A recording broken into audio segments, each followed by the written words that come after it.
Well, good morning, church, and I hope you enjoyed the message from Pastor Bob this last Sunday or today, depending on when you're watching the video. Just continuing on and looking at Daniel, although we actually are jumping to Daniel chapter 1. So last week we were in chapter 3. This week we're going backwards.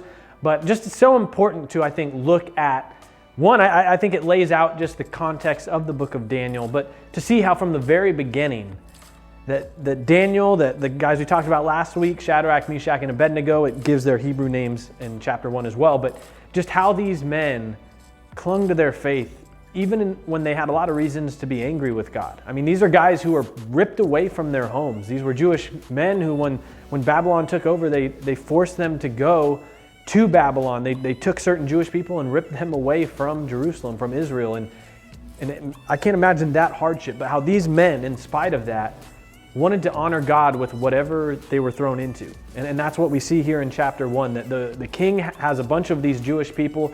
They're trying to train them and raise them up to serve him. And you see that they want to honor God even through that, even through something that would be a daily reminder that they don't understand why God's allowing something to happen. And yet they're choosing to be faithful. And so just such a great story and chance for us to really look inward and say, what would I do? How do I respond to that? Because our culture is going to pull us in a lot of different directions.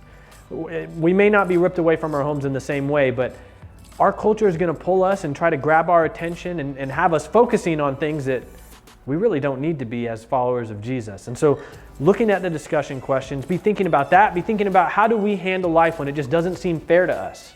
And I think it's safe to say these guys had to have felt that to a degree. I mean, what they went through was horrible and hard.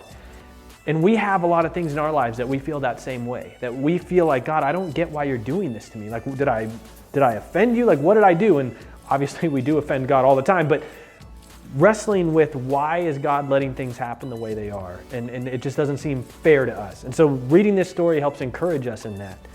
And just through these discussion questions, just really a lot of reflection inward on how can we respond in faith? How can we live out our faith regardless of what God's allowing to happen in our lives? And so be talking about that with your group, with your family, whoever you're going through these with, and just know that we're praying for you.